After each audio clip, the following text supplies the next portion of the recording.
Au nom du Père et du Fils et du Saint-Esprit, ainsi soit-il. Notre Père qui êtes aux cieux, que votre nom soit sanctifié, que votre règne arrive, que votre volonté soit faite sur la terre comme au ciel. Donnez-nous aujourd'hui notre pain de chaque jour. Pardonnez-nous nos offenses, comme nous pardonnons à ceux qui nous ont offensés. Et ne nous laissez pas succomber à la tentation, mais délivrez-nous du mal, ainsi soit-il. Saint Pie X, au nom du Père et du Fils et du Saint-Esprit, ainsi soit-il. Alors, nous terminons cette encyclique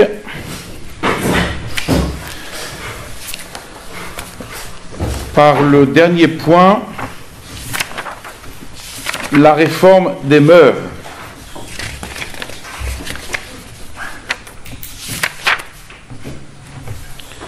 Le chapitre antérieur était, si je ne m'abuse, la restauration d'un principe de la vie économique. Bon, la réforme des mœurs.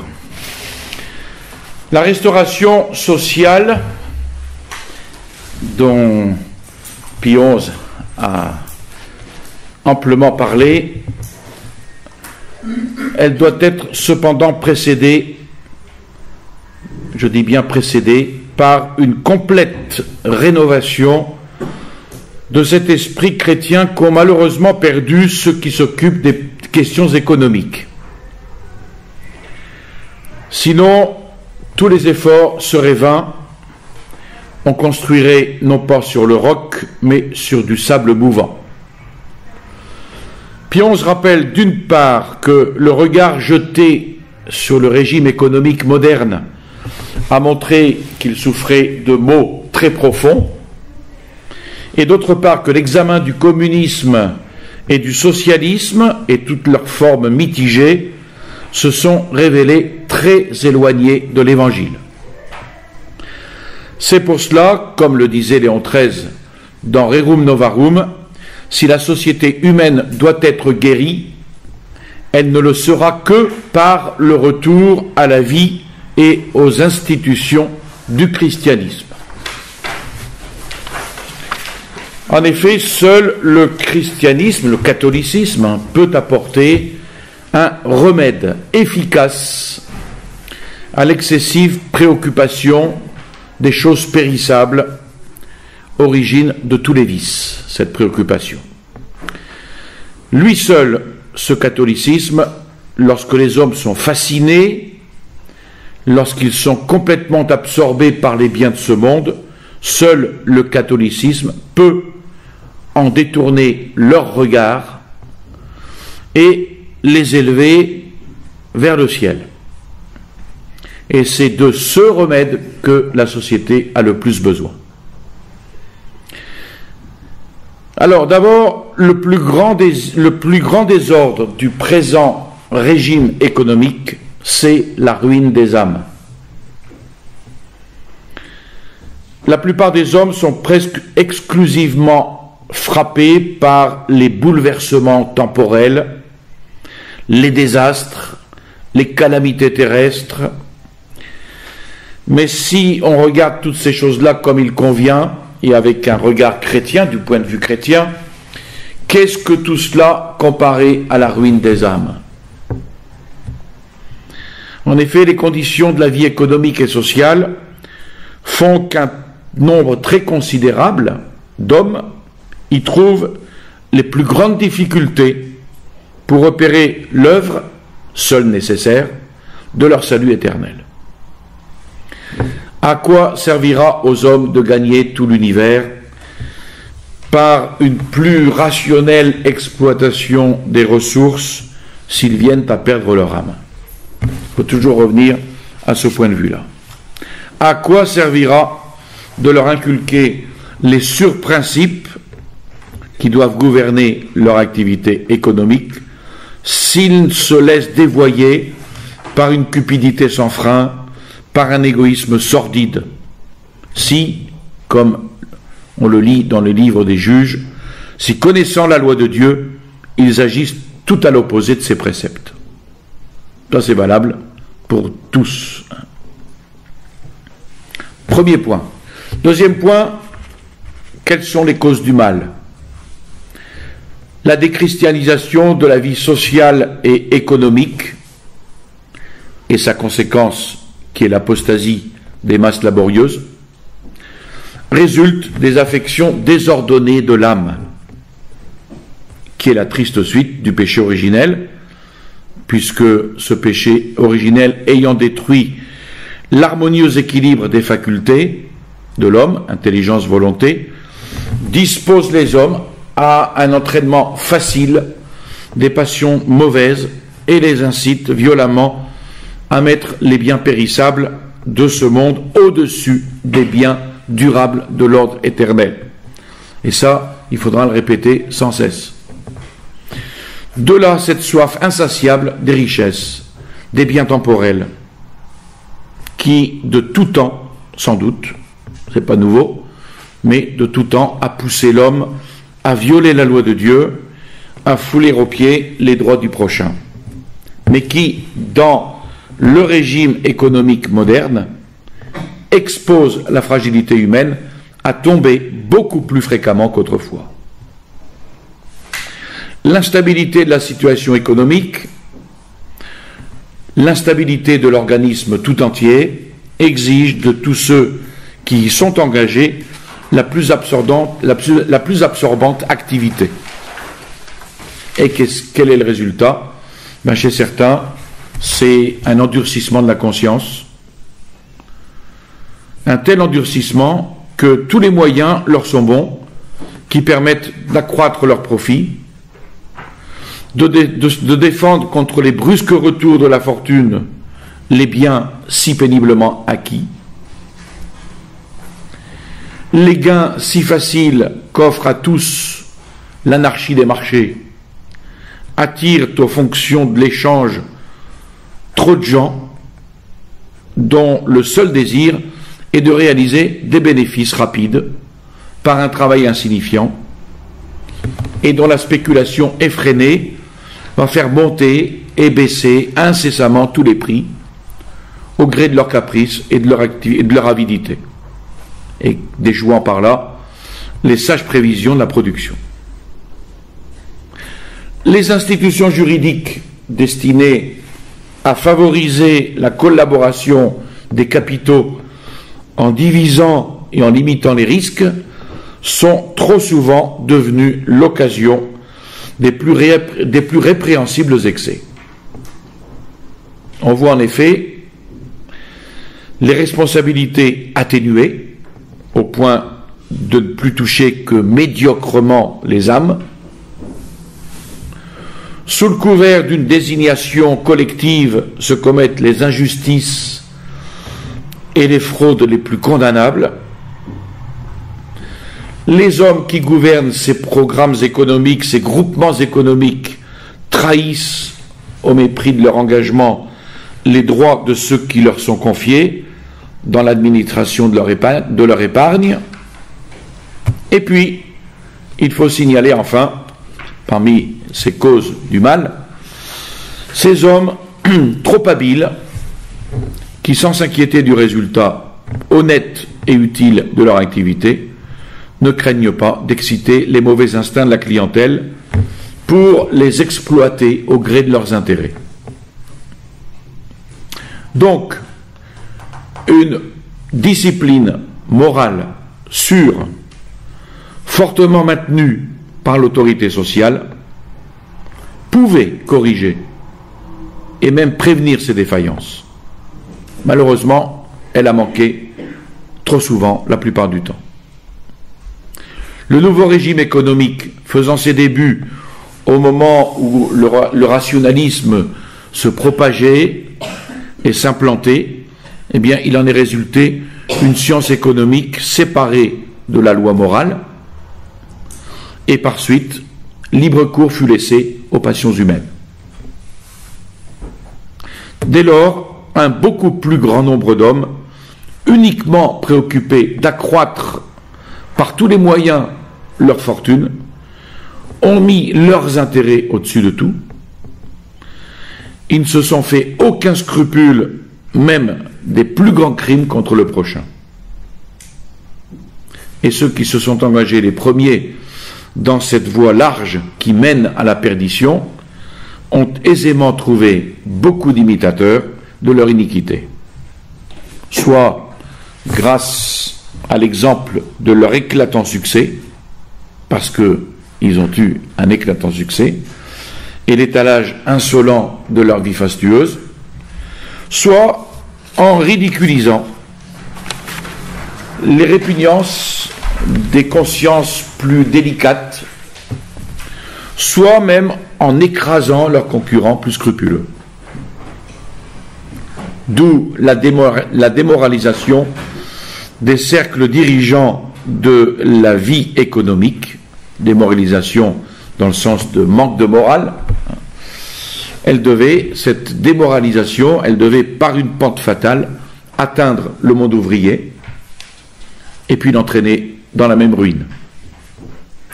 D'autant plus qu'un très grand nombre de maîtres, sans souci aucun des âmes, et même totalement indifférents aux intérêts supérieurs de leurs employés, ne voyant en eux que des instruments. Alors, on est effrayé quand on songe au grave danger que court, par exemple, dans les ateliers modernes, la moralité des travailleurs, celle des plus jeunes surtout, la pudeur des femmes et des jeunes filles. Quand on pense, dit Pie XI, aux obstacles que souvent le régime actuel du travail et surtout les conditions déplorables de l'habitation apportent à la cohésion et à l'intimité de la vie familiale, quand on se rappelle aussi les difficultés si grandes et si nombreuses qui s'opposent à la sanctification des jours de fête, notamment le dimanche de plus en plus aujourd'hui, quand on considère l'affaiblissement universel du vrai sens chrétien qui portait jadis si haut l'idéal même des simples et des ignorants, et qui a fait place à l'unique préoccupation du pain quotidien, contrairement au plan de la Providence, le travail destiné, même après le péché originel, au perfectionnement matériel et moral de l'homme, tend, dans ces conditions, à devenir un instrument de dépravation. La matière inerte sort en oubli de l'atelier, tandis que les hommes s'y corrompent et s'y dégradent. Donc voilà les causes du mal. Maintenant, il analyse les remèdes. Tout d'abord, une rationalisation chrétienne. Cette crise douloureuse des âmes, tant qu'elle subsistera, frappera de stérilité tout effort de régénération sociale. Où se trouve le remède? Mais il n'est que dans un franc et sincère retour à la doctrine de l'Évangile, au précepte de celui, avec un grand C, qui a les paroles de la vie éternelle, ces paroles qui demeurent quand bien même le ciel et la terre viendraient à périr. Donc les experts en sciences sociales appellent à grands cris une rationalisation qui rétablira l'ordre dans la vie économique. Mais, évidemment, cet ordre restera nécessairement incomplet aussi longtemps que toutes les formes de l'activité humaine ne conspireront pas harmonieusement à imiter et à réaliser, dans la mesure du possible, l'admirable unité du plan de Dieu. Donc l'ordre dont il s'agit, c'est cet ordre parfait que ne se lasse pas de prêcher l'Église et que réclame la droite raison elle-même.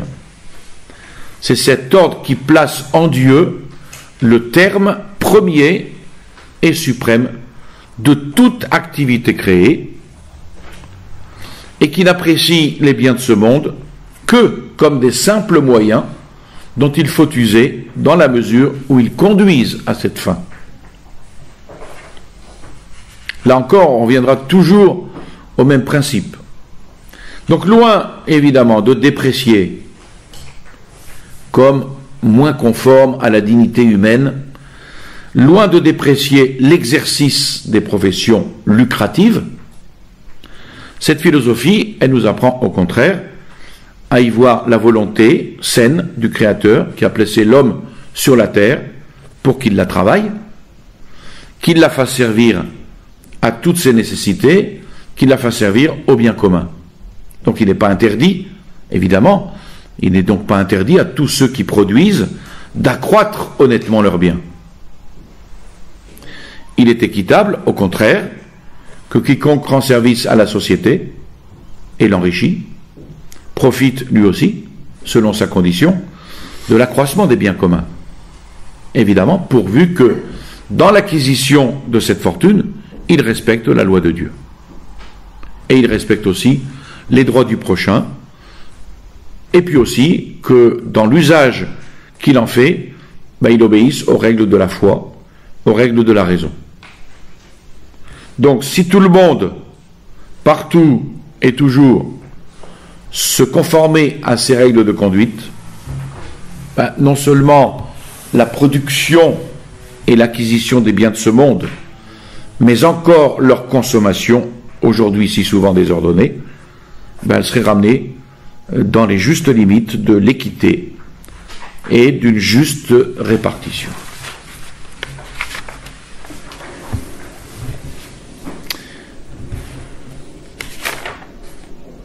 Et à l'égoïsme sans frein, qui est la honte et le grand péché de notre siècle, la réalité des faits, elle opposerait cette règle à la fois très douce et très forte de la modération chrétienne, qui ordonne à l'homme de chercher avant tout le règne de Dieu et sa justice, dans la certitude que les biens temporels eux-mêmes lui seront donnés par surcroît, en vertu d'une promesse, et une promesse formelle de la libéralité divine. Donc, rationalisation. Maintenant, il aborde un deuxième point dans les remèdes, le rôle de la charité. Donc, pour assurer pleinement ces réformes, il faut compter avant tout sur la loi de charité, qui est le lien de la perfection. Alors, les réformateurs imprudents, qui, satisfaits de faire observer la justice commutative, repoussent avec hauteur le concours de la charité. Et ils se trompent.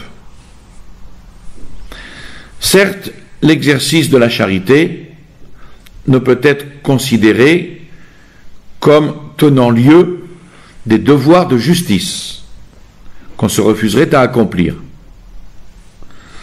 Mais quand bien même chacun ici-bas aurait obtenu tout ce à quoi il a droit, un champ très large resterait encore ouvert à la charité.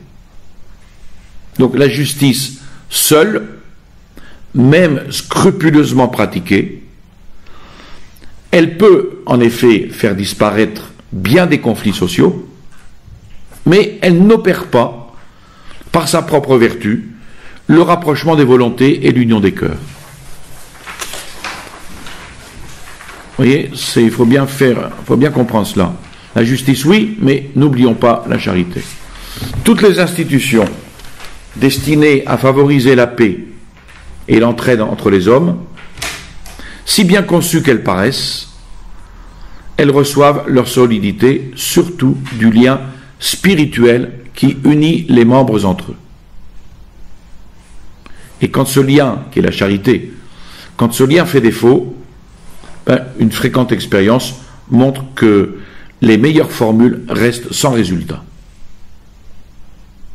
Donc une vraie collaboration de tous en vue du bien commun, elle ne peut s'établir que lorsque tous auront l'intime conviction d'être les membres d'une grande famille et les enfants d'un même Père céleste, de ne former même dans le Christ qu'un seul corps, dont, dit saint Paul, ils sont réciproquement les membres. Donc ici, on comprend bien que sans une vie catholique, toute régénération sociale est voué à l'échec. En sorte que si l'un souffre, tous devraient souffrir avec lui. Alors les riches et les dirigeants, trop longtemps indifférents au sort de leurs frères moins fortunés, leur donneront des preuves d'une charité effective. Ils accueilleront avec une bienveillance sympathique leurs justes revendications. Ils excuseront, ils pardonneront à l'occasion leurs erreurs, leurs fautes. Vous voyez, tout cela, c'est la charité, l'excuse, le pardon, la bienveillance sympathique, c'est la charité effective, ça. De leur côté, les travailleurs déposeront sincèrement les sentiments de haine, les sentiments d'envie, que les fauteurs de la lutte des classes exploitent avec tant d'habileté. Ils accepteront sans rancœur la place que la divine providence leur a assignée, et ils en feront grand cas, comprenant que tous, en accomplissant leur tâche, ils collaborent utilement, honorablement au bien commun, et qu'ils suivent de plus près les traces de celui qui, étant Dieu, a voulu parmi les hommes être un ouvrier, un artisan, être regardé comme un fils d'ouvrier, fils d'artisan. Alors, la cupidité individuelle, si développée en système capitaliste, elle se verra guérie plus par l'action sanctifiante de l'Église que par les lois socialisantes de l'État. D'où l'affirmation que c'est la religion catholique qui détient la solution de la paix temporelle dans les nations. En quatrième point, Pie XI reconnaît que la tâche est difficile. Tout ça, c'est l'idéal, évidemment, il faut y tendre, la tâche est difficile. C'est donc de ce nouveau rayonnement de l'esprit de l'Évangile sur le monde, qui est un esprit de modération chrétienne et d'universelle charité, que sortiront cette restauration pleinement chrétienne de la société, objet de tant de désirs, et que sortira également la paix du Christ dans le règne du Christ. La paix du Christ tout court, non, la paix du Christ dans le règne du Christ. Si le Christ règne, il y aura la paix. S'il ne règne pas, il n'y a pas de paix. Alors, restauration et paix, auquel Pie XI veut consacrer tous ses soins et toute sa pastorale sollicitude, notamment dans cette encyclique. La tâche est difficile, mais, dit Pie XI, s'exposer à d'âpres combats, c'est le propre des chrétiens. Accomplir des tâches difficiles, c'est le fait de ceux qui, en bons soldats du Christ, le suivent de plus près. Donc Pie XI invite alors à aider autant que possible les pauvres âmes éloignées de Dieu, à les dégager des soins temporels qui les absorbent à l'excès, à leur enseigner à tendre avec confiance vers les biens éternels. On peut espérer obtenir ce résultat plus aisément qu'il semblerait de prime abord. Pourquoi ? Parce que si les hommes les plus déchus gardent au fond d'eux-mêmes, comme une espèce de feu couvant sous la cendre, d'admirables ressources spirituelles qui sont le témoignage non équivoque d'âmes naturellement chrétiennes, combien plus n'en doit-il pas rester dans les cœurs de ceux qui, si nombreux, ont erré, plutôt par l'ignorance ou par l'effet des circonstances extérieures. Pie XI constate d'ailleurs des signes pleins de promesses d'une rénovation sociale dans les organisations ouvrières, même si on va voir après que les résultats n'ont pas été les résultats espérés, mais il pouvait avoir des signes pleins de promesses.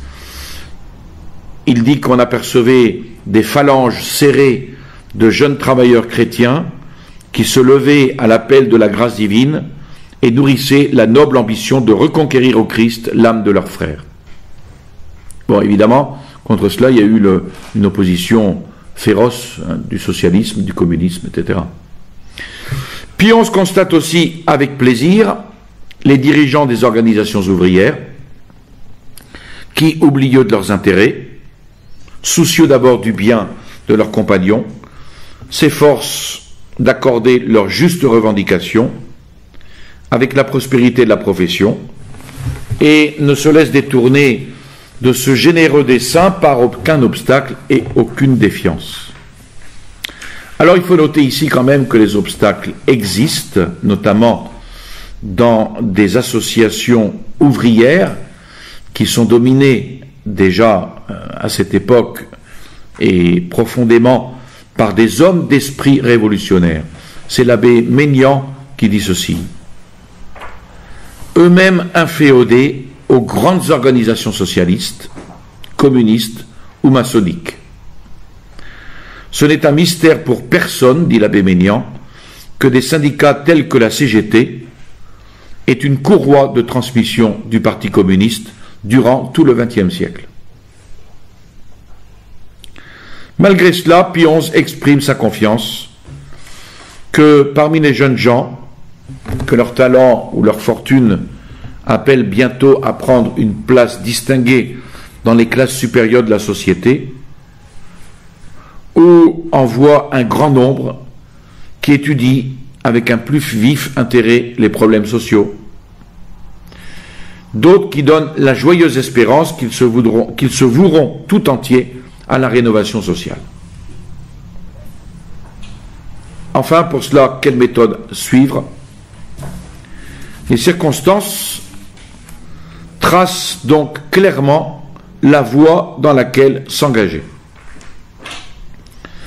Comme à d'autres époques de l'histoire de l'Église, nous affrontons, dit-il, un monde retombé en grande partie dans le paganisme. Que dirait-il aujourd'hui? Pour ramener au Christ ces diverses classes d'hommes qui l'ont renié, il faut avant tout recruter, former dans leur sein même des auxiliaires de l'Église qui comprennent leur mentalité, leurs aspirations, qui sachent parler à leur cœur dans un esprit de fraternelle charité. Les premiers apôtres, les apôtres immédiats des ouvriers, seront des ouvriers. Les apôtres du monde industriel et commerçant seront des industriels et des commerçants. Sous-entendu, catholiques, évidemment, qui seront apôtres dans leur milieu.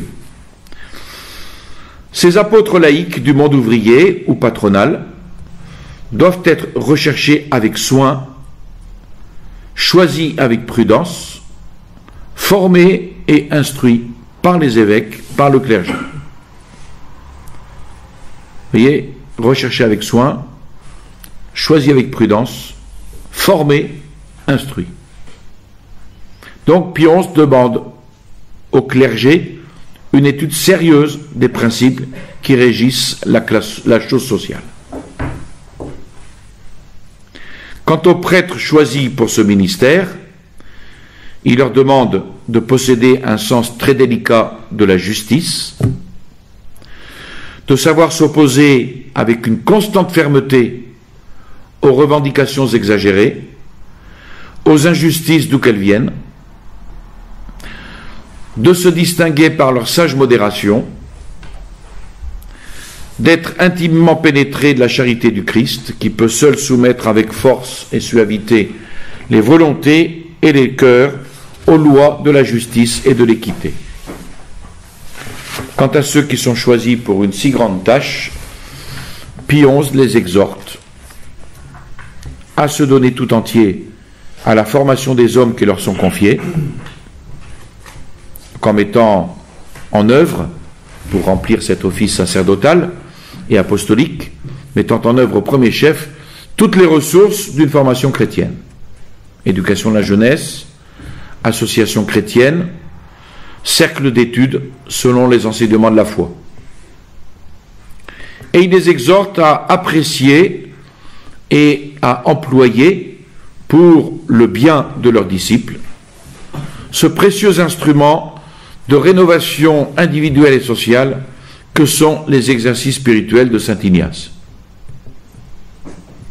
Si utile pour tous les laïcs, pour tous les ouvriers eux-mêmes, et si vivement recommandé. Et il explique pourquoi, parce que dans cette école de l'esprit que représentent les exercices spirituels, se forment au feu de l'amour du cœur de Jésus, non seulement d'excellents chrétiens, mais de vrais apôtres pour les états de vie. De là, de ces exercices, ils sortiront, comme jadis, les apôtres du Christ, au Cénacle, forts dans la foi, constants devant toutes les persécutions, uniquement soucieux de travailler à répandre le règne du Christ. Ça, c'est ce qui fait la caractéristique de celui qui suit les exercices de saint Ignace.